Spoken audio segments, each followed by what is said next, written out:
and welcome back to the Holistic Monitor. And today we're going to be talking to Diana Divine. We're going to be going over a lot of things. I feel like this conversation is going to be very cosmic. We're going to be talking about galactic shamanism and the like. So let's bring Diana in and discuss what she's got going on. Hey, Diana, how are you doing? Hi, Nick. Thank you for having me. Very good, very good. Good to have you here. Thank you. I call the show Galactic Shamanism because I did see that was basically something that you're working with. It's not something that a lot of people maybe know about. When they think of shamanism, if they even think of it at all, they think maybe somebody wearing furs, hitting a drum, chanting, or something like that, or maybe at a higher level, doing entheogens or psychedelics or something like that, and having a journey. I have a good background on shamanism, but I know that a lot of people don't, because the word is sort of loaded, and a lot of contemporary uses of the word shamanism kind of eschew what people think of it, and of course how it's applied. So what I'd like to ask you right off the bat, and again, thank you for being here. What do you interpret and how do you access and use shamanism in a galactic way? Yeah, great question. And I do also come from the background of shamanism. So that includes having a drum, that includes plant medicine work, and all of the above. So that shamanic journeys, power animal, I've spent over a decade studying with various teachers and kind of on my own as well, exploring with plant medicine and also serving plant medicine, specifically mushroom medicine and cacao. And they have wonderful tools. They're wonderful tools to get into that state of consciousness, to go into altered states, to connect to deeper aspects of ourselves. And there was a moment where I was working with ayahuasca specifically. It's a plant medicine that comes from the jungles of the Amazon. So it's actually two plants. It's a wine of a tree and another plant that's called chacaruna leaves. And when you basically boil it together for over 35 hours, it produces this very thick tea. And that, when you drink that, opens up, the DMT molecules and all kinds of visions and connections and physical and ethereal. And there was a moment where I graduated that journey. She actually, they call it the grandmother energy, which is very connected to the earth energy. She was like, time is to go galactic. Time is to no longer be part of these ceremonies. Take your time to integrate and see what comes.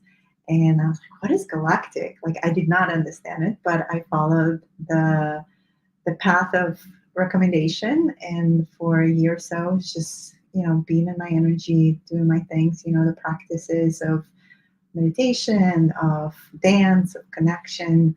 And then what happened for me actually was a kind of transcendental experience where I was in the mountains with some friends, with my husband, and I had experience of channeling this really high tones. And I saw them almost, they came into my mind's eye, and I saw them just like in golden sacred geometry. And this incredible tones came out of me. I'm not a singer, and actually throat chakra was a place that I was like really not comfortable with, and it was like the last place that I had to like step into my truth and really express it. And so this experience happened unexpectedly, and then I went kind of into the rabbit hole of understanding it, reached out to the right people, and slowly started opening and learned that what that experience is called light language. I was channeling these high frequencies, and it's not the type of channeling like mediumship where another entity takes over you. It seems maybe at that point because it's a new experience, but the more conscious you become and you work with it, it's actually a channel that's open for all of us. Most of us are star seeds. We come from other galactic systems before we came to Earth and incarnated here. We have experienced different systems, and with that we also experience various frequencies and various languages that not of Earth. And so it's a vibrational quantum language. And that opened a whole can of worms. So with the galactic shamanism, I've been exploring for the last 6-7 years. The frequencies themselves have been helping others to activate the languages that they have. And sometimes you start with the birth language of the star system you came from, and then it can expand on, because we really have access. We're quantum. We have access to enormous amount of information. And this language is not like the typical, language that we speak on Earth, like English right now, right? Every word has an exact understanding and translation to it. Multidimensional languages one thing can mean so many things, and it's on, because it's frequency language, you feel it through emotions, you feel it through your psychic senses. Sometimes people see colors, sometimes they feel energy like moving, like tingling, hot flashes, cold flashes. It comes in various ways. And so as I started working with the language and the vibration of the languages, also Kundalini activation work started happening. So just manipulating energy in all kinds of ways to understand the field that's around us, that's invisible field. And so the word shamanism, like you said, is not popular, but also the word quantum is not popular because people don't quite understand what it is. So quantum is really that invisible force. And so how do we connect to it? What is it?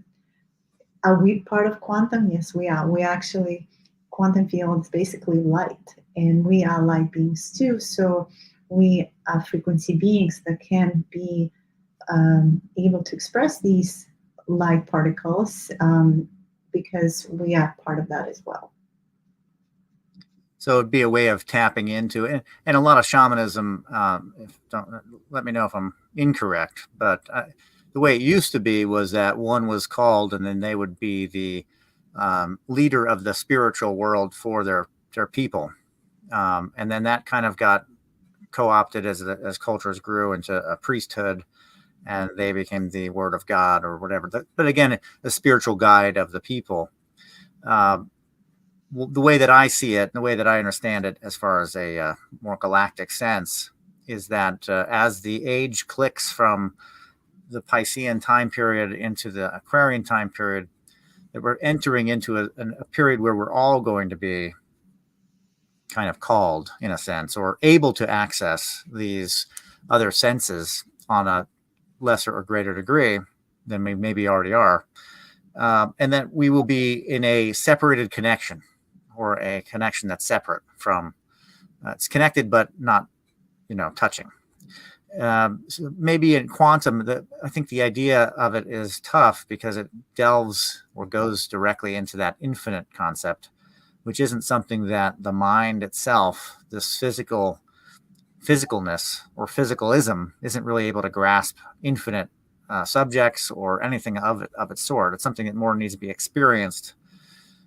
So this galactic shamanism is more of maybe a new frame of reference for that connection that all shamanism always had, which was to this divine or this greater vibrational space, this astral world or whatever it might be. But this is allowing for maybe more people to access this. It's like the door is now open. Does that sound accurate? Yeah, you pretty much nailed it. The doors are open. We live in really exciting times. On the soul level, those of us who've been on Earth for a long time, and I mean many incarnations, we go all the way back to Atlantis, to ancient Egypt, and we've experienced this reality as high priests. And from there, actually, that was the golden age, the advanced civilizations that were on Earth. And then over time, as you said, it did get co-opted. Even light language, or as I call it also source language, which is expression of the source, got co-opted as well. So the terminology that's being used is, for instance, speaking tongues. That was the choicest way to demonize what was available for us. So to be, like you said, the priest, the intermediary between the frequencies, and you always had to go through the priest to connect to God, right? Right. So, and then speaking tongues kind of assume that it's outside of yourself, like it's tongues of something else, some sort of entities trying to talk through you. And so it was taken away the power that you internally had to be able to connect to it, to be with it.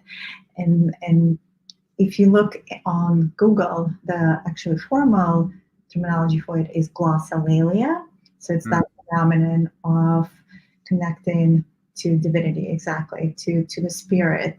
And so this is the time, as you said, there's so much solar activity happening right now. Like right now we're getting bombarded. And this is actually just going to get even more intense with the auroras, with the geomagnetic storms, and all these parts, some particles, light particles, are activating our DNA codes.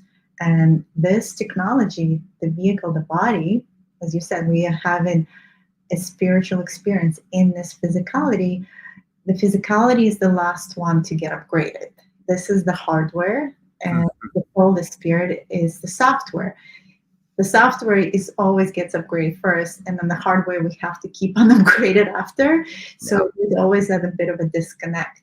And so some people are feeling fatigue, or they feeling all kinds of different ways when these storms are happening, because the hardware is trying to catch up, and also we get bombarded by different other noises like chemtrails and ways the environment is trying to pollute us from, if we were just in nature all the time, by the water and connected always to nature and to the Mother Earth, it would have been much easier. But because most of us are in more urban environments, right now the cosmic gamma rays are here to push us. It's like the kick that we get in to wake up and to connect to greater aspects of ourselves. And the greater aspects are galactic. The greater aspects, infinite, like you said, they are quantum. They are way beyond this physicality. And so we have to recognize that we have a very limited, narrow vision and perspective of our reality. And now is the time for us to expand and to start thinking infinitely, to start thinking quantumly, because we're running out right now from the energy in the 3D, in this kind of matrixy reality, like the movie Matrix, right? Because it's a push and pull game. So all the wars and the politics that are happening, they tick for top, right? Going back and forwards, but there's no energy in there, and it's running out. Quantum energy is available for everyone. That's a higher frequency bandwidth. There's energy for the body, for the mitochondria. So there's all these studies right now they're doing on quantum biology, actually, that mitochondria, which is the organelle in our cell, is actually the first one to react to all this light and all this quantum information. So if you have very functional mitochondria and it works well, then it's easier for you to process the energy, your hardware works better. But most of us have very dysfunctional mitochondria, so we're chronically sick, and things happening in our body when we're not understanding, because the environmental pollution is affecting us. So it's important for us to optimize our biology, optimize our quantum fields, and there's various ways of doing it. So there's a lot of quantum technology coming out. I know my husband and I developing some of it too. There's a lot of downloads and information coming through from the stars, from the ancient memories, to understand what this quantum thing is for. And it's all about stepping into this new version of ourselves, which I call it human 2.0, or the illuminated human, which means we can hold more light, quantum energy in our vehicles, in our fields. Yeah, now and that's something that you offer as a service for people to help them graduate into this next realm of understanding and concepts that'll allow them to live in a different way, in a sense. Yeah, some of the services I do is ultimately I tell people you're perfect, and all I'm doing is retuning you, recalibrating you, realigning you back to your original blueprint. So a lot of the modalities I do in attunements are just essentially fixing or retuning the instrument itself, the vehicle. So if you think that all of us have sacred geometry, so it's like playing a piano, I play handpan. So if if you bang it the wrong way and it's out of tune, it's just not going to resonate well, right? So you need to fix it. So if the geometry is appropriately aligned, then properly the energy in the toroidal field will flow, and that whole somatic system will work better. The mitochondria that I mentioned will produce more ATP, and that whole system is optimized. So yeah, so a lot of the modalities I do is just to help people to come back into that natural organic state, because of all the, so we need to clear the field first. We need to recalibrate and retune it, and then you can step really into activating and re-remembering. That comes naturally. It's an organic process. Yeah. Well, that's exactly right. I mean, it's kind of like having a singing glass where you have wine in the glass, and there's a certain amount of wine in there, and if you get the movement just right, that it has a nice ring to it on the edge of the rim of the glass, it'll make a nice harmonic sound. But if there is an obstruction or something that's not right, and you can't get that rhythm, that flow to happen, you won't get any tone at all. You won't get any ringing sound. You need to have your vessel kind of cleaned up and ready to accept more. But it also has to be able to hold more, or hold anything. And a lot of people's vessels maybe aren't in the best of shape. And it's something that needs to be kind of honed out. And so would you, in your process, would you go with the route of like a flood of information or a flood of new energy, or would you kind of do you work it out so that the energy comes in a little bit of a slower pace? Does it depend on the person? So essentially what I do, like I mentioned, recalibration. So I'm retuning the instrument, and that means I see the geometry and I pull the geometry back into the proper alignment. So there is such thing as called occitonal lines. So it's certain lines, and they're invisible almost in our geometry. I'm basically helping to stabilize the framework, to stabilize the geometry itself, because everyone is wobbly. Even the chakras, because I'm doing a lot of work with people one-on-one in person as well in Jersey area.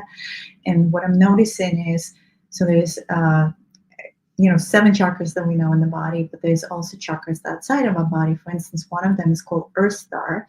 It's 8 inches below our feet. And what I'm noticing is that a lot of people have that chakra actually compressed on the body itself. So it's either on the knees, on the ankles. So help to pull the chakras into proper position. So first we have to ground and anchor here and integrate. Most of people are wobbly because they're not even here.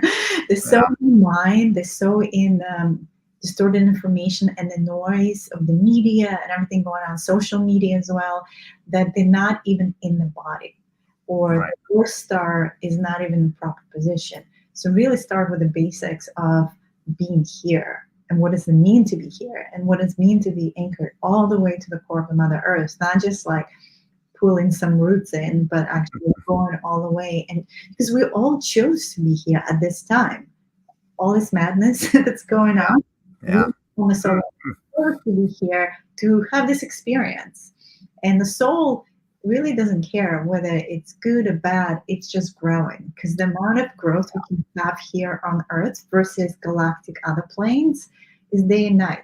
This is that's why they say this is a school, because of the level of the density and polarization. Because in other planes, in other galactic systems, they do, they have other experiences, but they're not experiencing so much density and polarization. It's closer to unity consciousness, where it's, you might learn some things, but it might take you thousands of years, versus here in one day, you having all these crazy catastrophes happening, and you constantly learning through them, having all these emotional trends, and you have to rework it, and it's like one day it's like incredible. You're like, whoa, I figured it out. So that's the beauty of being here, really. We, on the soul level, are able to grow so much and be here. But also our role, because we volunteered, is to carry this light and these light codes through this process of transition we've gone through. A lot of the systems that on Earth right now, the educational system, the financial system, they all in the next 5-6 years are going to start collapsing and completely changing. So this is going to be, we saw this during COVID era. We saw what it means when things that we used to completely flip it inside out. We're going to see more of that. It's not going to be crazy radical, but it will be radical enough that we'll have to have the anchor. We have to have the stabilization, because if we wobbly, what happens? We destabilize. We go into fear vibration. We are in anxiety mode. We just freaking out. We don't know what to do with ourselves. And many souls honestly checked out because of that. They're like, we don't want to go through this process. This is too much. Like, no, thank you. Every day, right? It's that's you touched on it there with the, it's not good or bad. I think that's where we get caught, is that we start to work on the concepts of morals like that really are personal applications. It's challenges, right? It's not this badness, it's this challenge.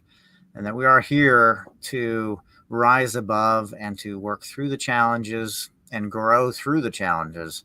And we can see around us that a lot of people have, checked out on that, or they're dreaming. They're lost in the dream of this evil and good realm, that they're not really rising above these challenges or jumping the hurdles. They're fighting a battle that's very mundane and centered, really close. Like you said, that it's not really down low. It's really close to them. They're fighting a battle right next to themselves. And it's not really something that's given air to breathe. There's no space between their decisions. And I say I'm part of that, obviously, too. We all are. But these challenges are just so challenging. And that is the wonder of being here. I've always looked at shamanism as a great path of understanding life, in a means for preparation for the next step, step of the self, the evolution out of this body. That concept does get kind of also close and kind of closed-minded in a sense, because it makes it feel like this is all there is, and then you die and it's just your next step. But whereas we're living in that moment right now as well, we're living in that place. And that's more of that galactic understanding of things, or quantum understanding of things, where we're actually in our life and our death now. And we're not separating into something else as if it's just this one singular journey. It's this big journey that is really hard to comprehend, because it involves infinity and, lack of time and things like that. For sure. And one of the modalities that I work with my clients with is called quantum healing hypnosis. And you might have heard of it. It's called QHHT. It's a modality that was created by Dolores Cannon. She's no longer alive, but it's a beautiful way of bringing people through hypnosis. So no plant medicine is needed, into their past lives. Yeah. The past lives might be on Earth. And often I've actually clients come to me and they also experience off-Earth past lives, galactic lives. So it gives them that, because time is not linear. Right. Time is quantum in the sense it's very multidimensional. So you can, in a life. So at any point you can go back in time and tap into that emotion that you feel in that moment, and even the death moment. So people who are actually afraid of death should experience quantum healing hypnosis, because through this journey, they get to see how you can move from one lifetime to another lifetime. And it is very real for them in that moment, because they're deep in theta brainwaves. So it's kind of like in this dream state, and experience an emotion through it. And they see in that life and all the lessons they will learn into life, whatever that is, whether on Earth or off Earth, because the galactic lives also, they had to learn some lessons too. Even if you're an alien being in a different body, there were also always challenges, whether it's our environmental challenges or some sort of tribal challenges or cross-galactic challenges, you name it, And and there's always a theme, which is really interesting, because when the clients that come to me with a specific set of questions, there's always the same running theme. And I'm just a facilitator. Their higher self, their soul chooses what to show them that is relevant to the questions, so they can see what is it, like whether it's self-love or maybe a phobia of drowning or whatever it is, that perhaps there was a trauma that happened in some past life and they drowned, and that's why they're afraid of the water right now. So it's really fascinating to be with them through the journey. And so the past life is one piece, and then towards the end, actually invite their higher self, and I ask a lot of these questions. And so you're saying they, so we refer to them as they too, because higher self is really not just one person. It's Right. many aspects of ourselves Yeah. that live this different incarnations, whether on Earth, and in different dimensions. So we can go into all these rabbit holes. And in that point, like some people are so deep in hypnosis, they give themselves the guidance or even body healing that they need. And sometimes that's what's needed, is to completely disengage from the story of who I am. The story of, Nick, who is a father, who is living specific life and has this specific podcast. It's just one story that you know, but there's so many other stories.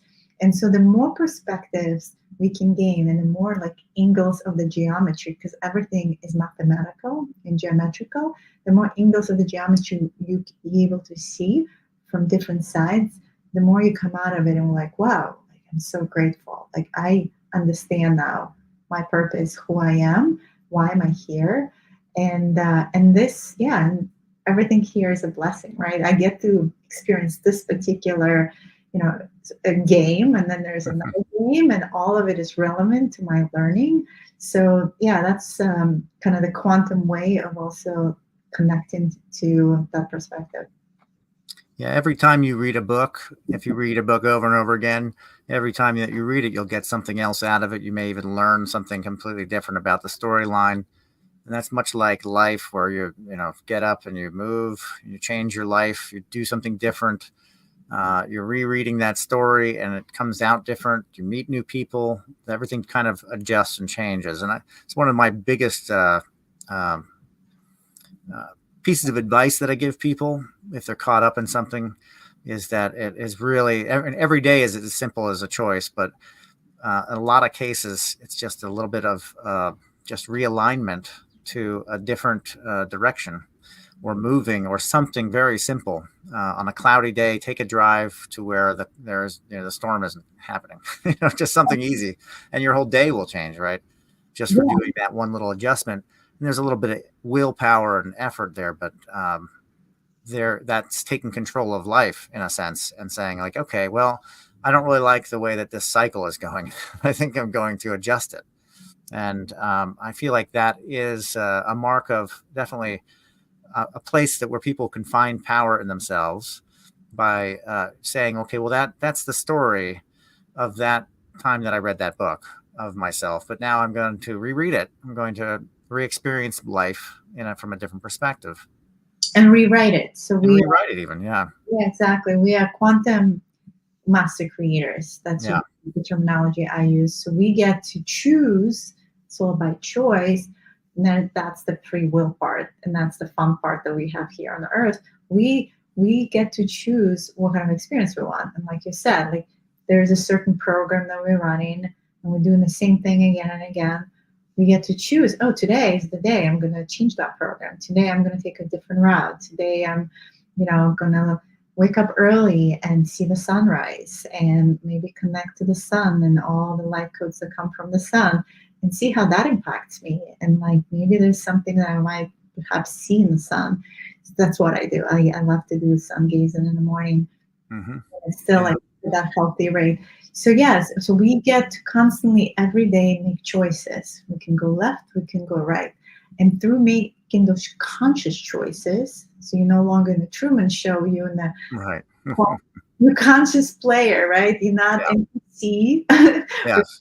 We both have kids. You're not NPC, you're not non-player that is just like part of the game, but doesn't have a role. You're like, actively creating, like in Minecraft, where we creating worlds and realities and portals. My kid plays all the time, and so that kind of conscious choice is what makes you a creator. That's what, Yeah. and the creator just means that you take control of it. You're like, I'm master as much as I can control within my reality, and that includes my emotions. That includes my traumas and my programs. And some of the traumas we carry from, childhood, from things that happen to us. It's important to do the work and clear those traumas. Right. They hold us back. Those programs, we have to identify them. Are they ancestral? Are they even maybe, like I mentioned, in lifetimes before even this lifetime? What is it? Why is this limitation and negative belief in my field? And as we work through it, then I see them because I'm an energy worker. Like I see them as this like knots of energy in the field. So if we can identify what it is and move it out and allow more energy to flow through it, then we feel much more expanded and we feel lighter in general. Otherwise, it's like we haven't this heavy burden. Often people who experience like ancestral, responsibilities, you feel it on the shoulders. That's when I do work with clients. It's like heavy shoulders. And instead we have to open this whole area and recalibrate the chakras and this whole energy and feel more angelic. We feel like we more open and lighter in our beingness. Then the field responds to that as well. Because when we work in the field, if we want to manifest something and, right. and we're telling the field, I don't have it, I'm in scarcity, I'm this, I'm that, then the field responds to what you tell it. But if you're feeling light and you're feeling like it's already in the field, I already created this, I'm feeling like this job that I wanted is already in the field and all I'm doing is just magnetizing it to me, then your whole reality starts shifting.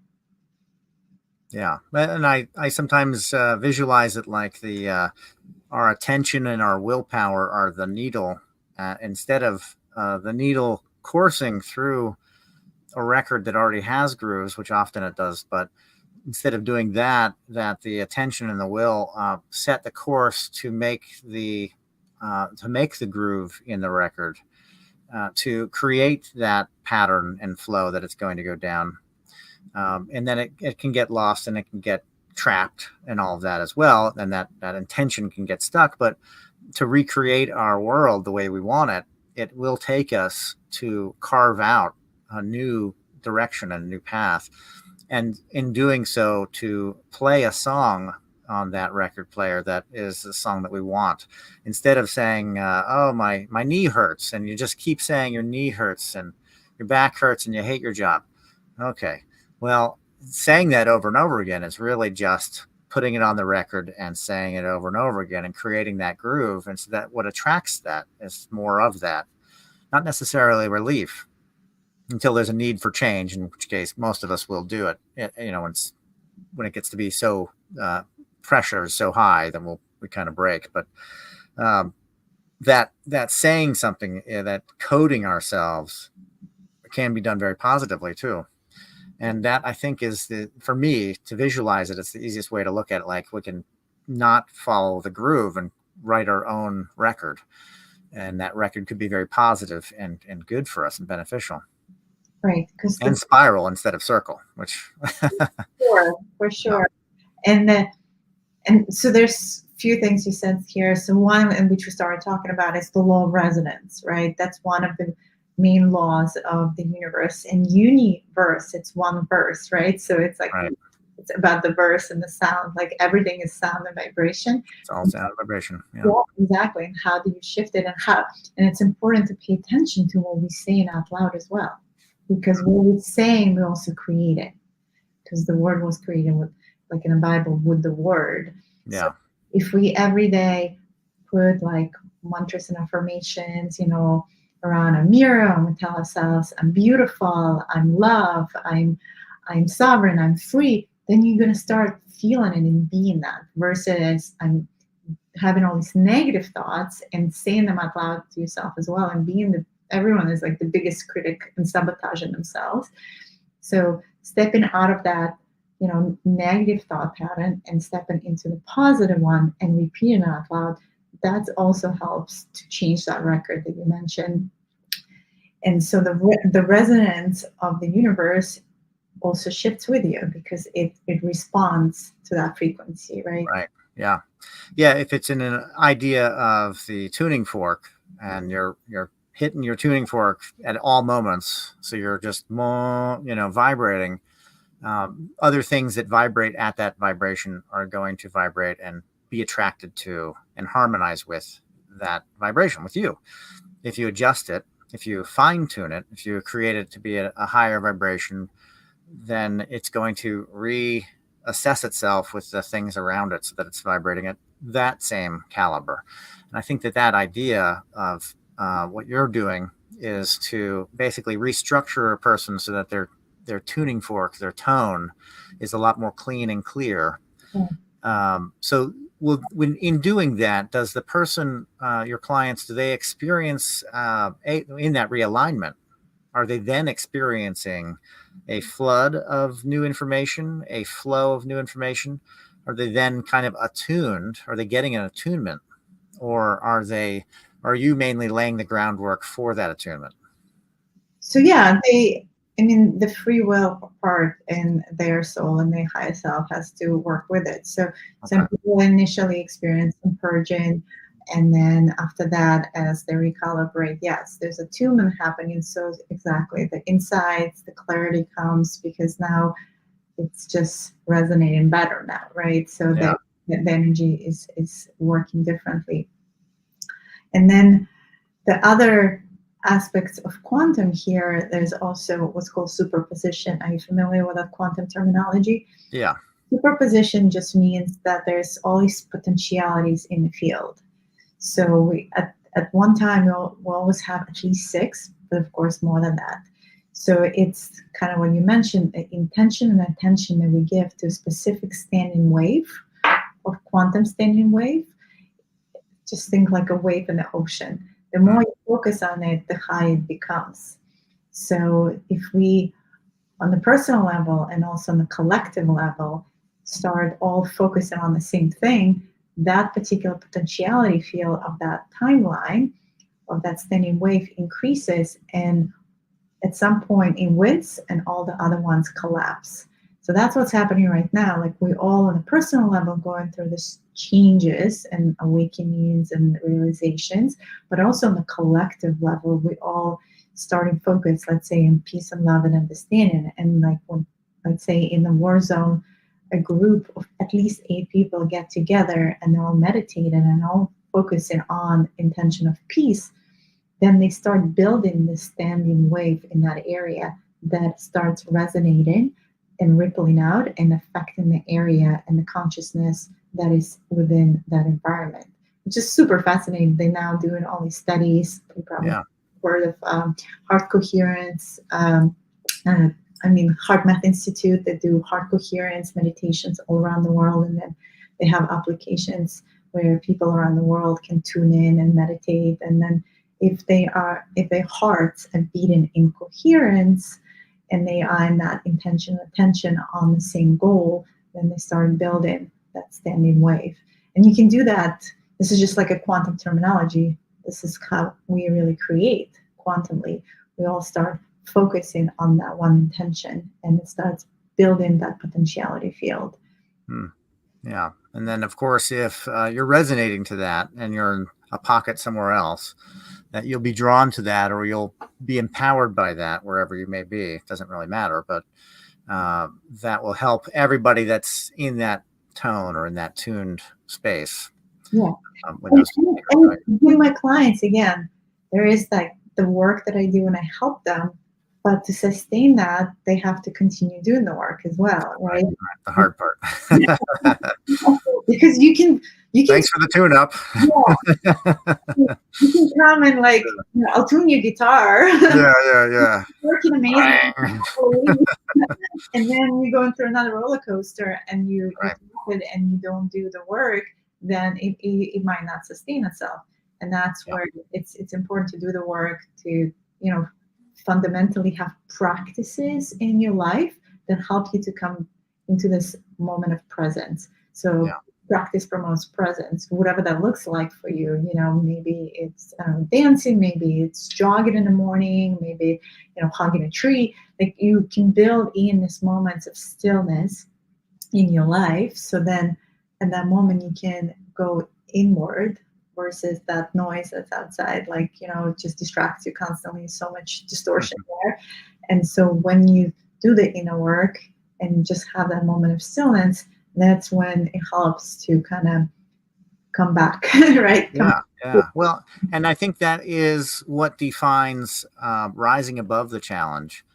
You know, the inner work. Is the inner work been done, or is it still left undone for certain aspects at this certain level? Does, you know, the sound of a plane overhead bring nostalgia and drive you into a theta state, or allow you a moment of reflection, or does it annoy you? It's really like how we have assessed these different things around us and you know, how we approach them, or how we let that energy or that vibration or that sound approach us. And then it's our choice as to how we're going to change or move around that sound or move with it. And it is practice makes perfect. It's to say, like, okay, Spiritual muscle, I call it spiritual muscle. Like, you go to the gym, yeah, spiritual muscle, and you lift, and then yeah, when you're like, oh wow, I have good biceps. Same here, because like what you're mentioning is like reaction versus response, right? Do I react? Do I allow these triggers that within me to, you know, right away jump at it, or do, now that I've practiced this well, yeah, moment of breath, and then I don't, you know, allow my emotions to take over, and instead I come to a more neutral place, because when we breathe, we're reminded who we are, we kind of come into more alignment, and then in that little moment of pause in between, then we respond. And when we respond, we come from a better place, from a neutral, compassionate place. And so, you know, you can be in traffic in the morning and someone, you know, cuts you over and you're like, eh, or you can be like, deep breath, and then you send them laugh. And they're like, right, wait, maybe they're having tough morning, and that's right. their experience. And that happens every day, and that same challenge can happen every day. And it's the little tricks that you can leave yourself, or trip ups, that will allow you to catch yourself in the act of reacting versus in the act of shrugging it off or not even letting it affect you. It's that mechanisms that you can create to kind of, you know, what I call capture the animal, but capture yourself trying to do something that's out of control emotionally or verbally or whatever it might be. Cars is a great example. Driving in the traffic every day. Maybe today you're sluggish, tomorrow you're aggressive. Every day you have an option on how you're going to approach those around you. And it should be kind of fluid, but it also should be, I think, for me, controlled. It should be a very controlled approach to life and existence. You know, controlled, ready, but also, you know, ready to experience, ready to allow. And I think that's what a lot of people miss. For myself, I find that belief gets me to the point where I am able to then practice. So, you know, for a lot of things, I had to break through rational thought to get to an idea that, like, okay, this is plausible. And belief in it, by seeing it over and over again, by seeing synchronicity happen, allowed me to believe in it, and then therefore to start utilizing that power, that ability of synchronicity. Yeah, so synchronicity is essentially the quantum field proves itself, because Right. synchronicity just means that nothing is random. And the moment that happens where things kind of feel like orchestrated, we have this innate feeling like, oh wow, it's like playing in favor for me. Like, universe is a friendly place, it's always with you. When you are able to surf in these quantum waves with it, so you're not creating resistance, because the more resistance you create, the more you like break in. Remember those waves I was mentioning, the collapse in them. But if you're in synchronicity and you start believing that particular thing, so it starts kind of increasing the wave, and multi-potentiality happens and things just start manifesting, the right person shows up and you're just feeling like everything is in a beautiful flow and you are kind of flowing with the river, not against the current. Mm-hmm. Mm-hmm. Another exercise or I would say practice that I would give your listeners that, I mean, this is kind of radical you can do if you have these crazy negative thoughts and you're like, how do I stop them? You can put a rubber band on your hand and every time you have any negative thoughts, just like pull it and release it. And that pain that you're gonna it'll wake you up. It might take a little bit of time, but that's that spiritual method. So we're talking about to like practice. There's many ways you can practice, but that's just one that I can share. Yeah, that inner judge can be quite a pain. I like to argue back with it and just be like, look, I don't got time for this right now. I don't have time to be negative, okay? What's it called? The journey, and I've been on this journey for over 25 years. The inner judge actually is very quiet for me because I've kind of done the work where you come to a place of complete unconditional self-love. So full acceptance of self. And that includes, the ego, because we're not erasing the ego. The ego is actually free will is an important part of this experience here on earth. And then it's the mind will, right? So how do we merge them together and how do we allow them to be friends? And somewhere come in the middle. So you hear the ego that's trying to control and be in the sandbox and this is all it knows and it holds to it, versus like the divine will, the synchronicity you're talking about, the allowance of this unforeseeable forces to come in and support you on your journey. And you're like, okay, I'm ready. We can dance here, right? And when we can dance, then this critical mind, this guard, I call it, of ego, it quiets down because you kind of soothe it and you're saying, here's the lollipop. Right. The lollipop. You're going to be okay. You can still watch. Here, but it just doesn't, like act out as like these children in the back of the car. It quiets down. It doesn't grab the wheel of the car is what I like to say. Is we start from a position where usually it's driving and we don't know it. We don't even know we're in a car, and then we have to learn like, oh, okay, I'm in a car. Oh, and somebody else is driving and I'm supposed to drive. Wait, what? There's this whole process. And at a certain point, in the back seat, they're in for the ride now. You have to really take control of the situation because it does get out of hand. That's for sure. Now, I'll have it in the description, but I believe you have a YouTube channel as well and a podcast as well. Is that right? I do. Yes. It's called Soul Communication and we just started season 2. And and my podcast kind of goes really deep into different rabbit holes of metaphysics. And I bring on channelers and psychics and people who are kind of in the light language field that I mentioned and they create visual art, so some of the paintings behind me. So they really deep into the codes and the galactic aspect of it, which is really fun. And create portraits and things like that. So, so we go through different, I would say, topics, anything connected to spirituality and metaphysics and understanding this invisible energy more, because there's so much. There's so many rabbit holes. There are, absolutely. Well, and I really appreciate you being on today. Hopefully I can join you on your show at some point in time. Yeah, glad to have you. Yeah, it's been a great discussion. What's your website? My website is loveripple.org. So Love Ripple is kind of my overarching project that's been going on for many years, where the way I see it, my mission is to bring love into the world and share it with everyone. And as I share, then people share it with someone else, and then we all creating these ripples of love. So loveripple.org is kind of my academy, and Soul Communication is the podcast and different programs that I offer in one-on-one sessions as well. That's great. Okay, so they can get in touch with you through the website and learn more that way. Fantastic. Well, thank you again so much for being here today. I really had a great discussion, and I look forward to another one in the future. Same here. Thank you, Nick. Thank you for having me. Yep, take care.